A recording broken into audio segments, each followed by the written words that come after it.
দ্বিতীয় দিনেও অব্যাহত ৰৈছে কাছাৰ জিলাত বানৰ জটিলতা।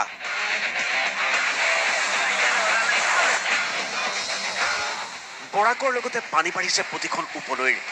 ফলত শিলচৰকে ধৰি কাছাৰ জিলাৰ 7টা বিধানসভা সমষ্টিয়ে এতিয়া বাঢ়নি পানীৰ কবলত। আৰু বানৰ কবলত ঘৰ ভিটি ডুব যোৱাৰ পিছত আশ্ৰয় শিবিৰলৈ ঢাপলি মেলিছে বানাক্ৰান্তই।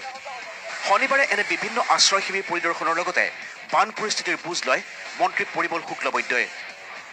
কাছাৰ ডিষ্ট্ৰিক্টত কম কৰি হলেও আমাৰ 60-70টা গ্ৰাম প্লাবিত হৈছে, 112 হৈছে। ইটোৰ ভিতৰত ধৰক ওচৰ পাজৰে যিসকল গাঁও আছে তেওঁলোকে শিলচৰ শেল্টাৰ লৈছে। শিলচৰ মানে বিভিন্ন স্কুল কলেজত শেল্টাৰ লৈছে। আৰু আমাৰ বাহিৰতো এনেকুৱা গোটেইখিনি মিলি আমাৰ আজিৰ দিনত মানে 15ৰ পৰা 20 কেম্প হৈ গ'ল। বিপৰীতে আশ্ৰয় শিবিৰবোৰত ৰাইজ বঞ্চিত খোৱা পানীকে ধৰি সকলোবোৰ সা সুবিধাৰ পৰা। জাগাৰ কোনো ব্যবস্থা হইছে না, আমৰা বাৰিন্দা থেকে হয়তো আশ্ৰয় লইছি। কৰিমগঞ্জ জিলাতো বানৰ জটিল ৰূপ। বিপদসীমাৰ ওপৰেৰে বৈছে কুচিয়াৰা নৈ, ছিগিছে মথাউৰি। উত্তৰ কৰিমগঞ্জতো বানৰ ৰূপ অতিকে জটিল। লংকাই নৈৰ বাঢ়নি পানীয়ে একাধিক স্থানত ছিগিছে মথাউৰি।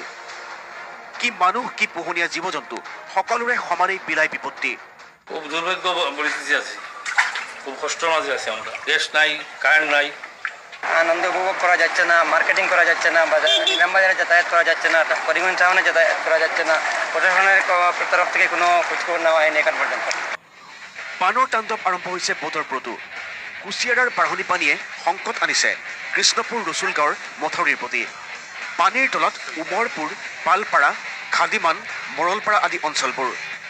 সমগ্ৰ বৰাক উপত্যকাতে বানে এনেদৰে জটিল ৰূপ ধাৰণ কৰাৰ সময়তে চৰকাৰে মথাউৰি নিৰ্মাণত মনোযোগ নিদিয়াৰ অভিযোগ হাইলাকান্দিৰ বিধায়ক আনোৱাৰ হুছেইন লস্কৰৰ। কাটাখাল নৈৰ মথাউৰি নিৰ্মাণৰ বাবে পুঁজি মোকলাই দিয়া নাই চৰকাৰে। লংকাই মাথাউৰিটো যোৱাবাৰ SDR ধৰা হৈছিলে, এইটো গুৱাহাটীৰ পৰা চেংচন হোৱা নাই কাৰণে কাম হোৱা নাই। সেইকাৰণে এইবাৰ আকৌ পানী সোমাইছে। ইফালে ষ্টাৰ্টিং হৈছে, ইফালে ৰতনপুৰ আৰু কেইবাটা ঠাইত দিয়া হৈছিলে SDR কাৰণে এইবিলাক স্কিম।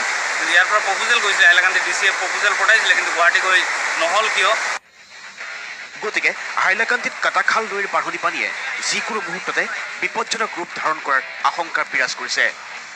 ব্যুৰো ৰিপৰ্ট, প্ৰতিদিন টাইম।